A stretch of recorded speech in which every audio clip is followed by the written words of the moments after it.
My job is to create quiet places. As a landscape designer, I spend my days wrestling unruly nature into a state of structured, peaceful submission. I draw lines, I choose color palettes, I create order. My own life is much the same. I live in a small, neat bungalow, my books are organized by genre, and my social life is a well-tended but modest garden. It's a quiet life. A life I deliberately built to be the opposite of the chaotic, invisible-feeling fishbowl of high school. The Beaumont Estate project was the biggest of my career. It was an old, Gilded Age mansion on the edge of town that a historical society was turning into a public garden and arts center. For years, the grounds had been left to run wild. My job was to tame them, to find the bones of the original garden and bring it back to life with a modern, sustainable twist. It was a dream project. Then I met the construction foreman, and the dream took a hard left turn into a memory I had spent a decade trying to compost. It was Jack Rowan. In high school, Jack Rowan wasn't just a person, he was an institution. He was the star quarterback, the guy with the easy smile and the Letterman jacket, the sun around which our whole stupid, teenage solar system revolved. I was not. I was the quiet, artsy kid who ate lunch in the library, and whose entire social strategy was to be as unnoticeable as possible. Jack and I hadn't just been in different social circles, we'd been in different universes. He probably didn't even know I existed. And now here he was, 29 years old, leaning against a beat-up pickup truck, a tool belt slung low on his hips. The golden boy shine had faded a bit. There were fine lines around his eyes, and his easy smile looked a little more tired. But it was him. No doubt. "You must be the landscape guy," he said, his voice a low, friendly rumble that was exactly how I remembered it. He stuck out a calloused hand. "Jack Rowan. I'm heading up the hardscaping and site prep." "Ethan," I said, shaking his hand. My own felt ridiculously soft in comparison. "Ethan Reed." I waited for a flicker of recognition, but there was nothing. Of course there wasn't. For the first few weeks, we were just colleagues. Two ghosts from different pasts orbiting each other on a sprawling, muddy job site. We were professional, polite. I'd show him my blueprints, point out where a retaining wall needed to be built or a new path laid. He'd nod, ask smart questions, and get the job done. He was a good worker, a good boss to his crew. But a weird tension hummed between us, at least for me. I was constantly fighting the urge to feel like that invisible 16-year-old again. I started to notice things.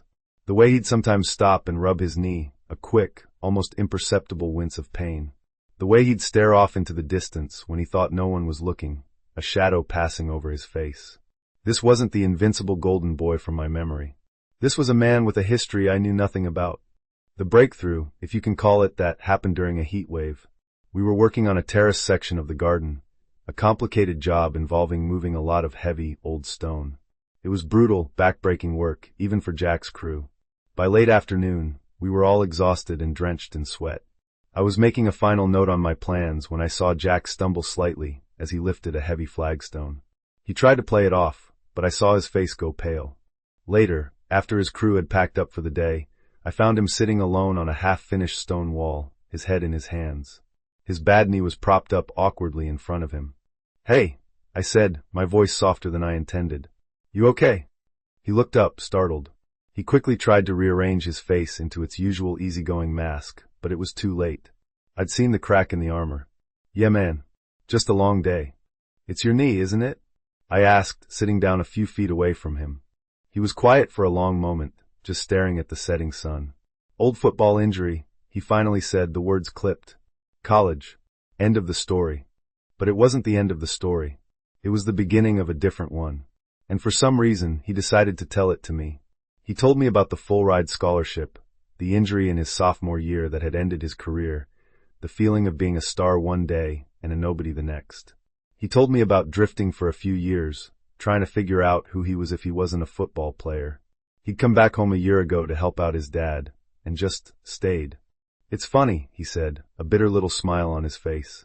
"Everyone in this town still looks at me like I'm supposed to be something. Like I'm still that kid. And I'm just a guy who builds walls for a living." "Building walls is a good thing," I said quietly.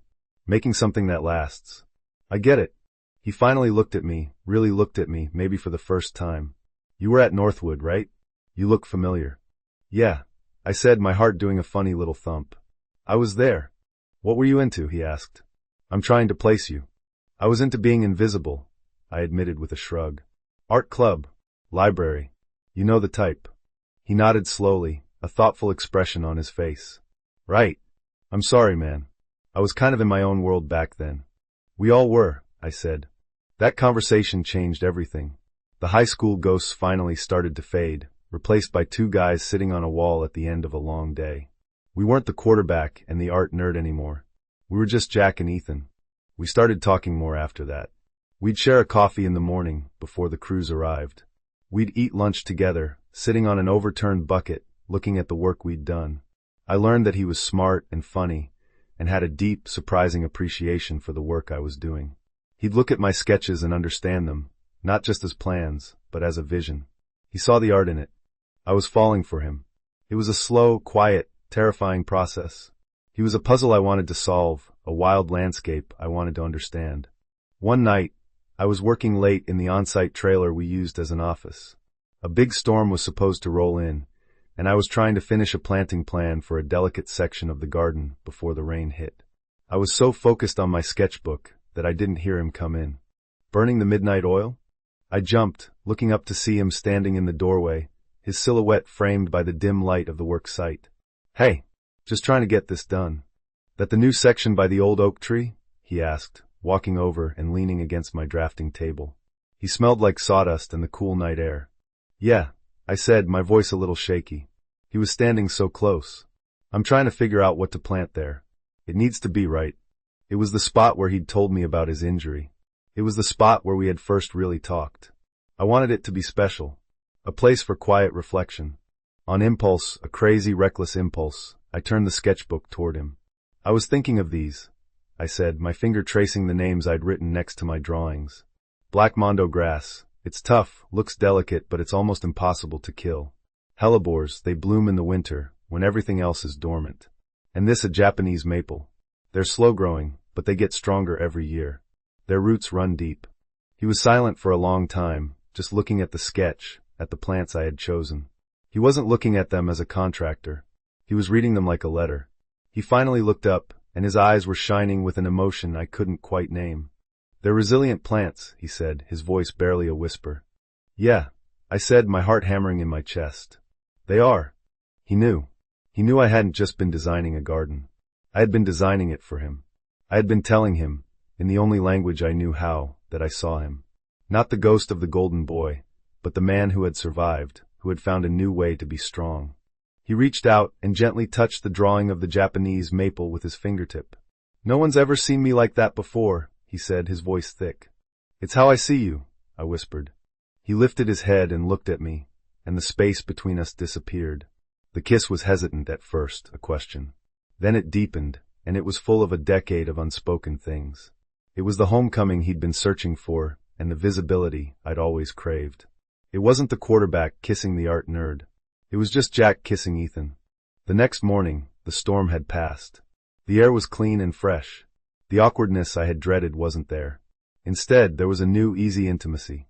We built that corner of the garden together, side by side. And as we laid the final stone for the bench, I knew I wasn't just building a quiet place for strangers to sit. I was building a home.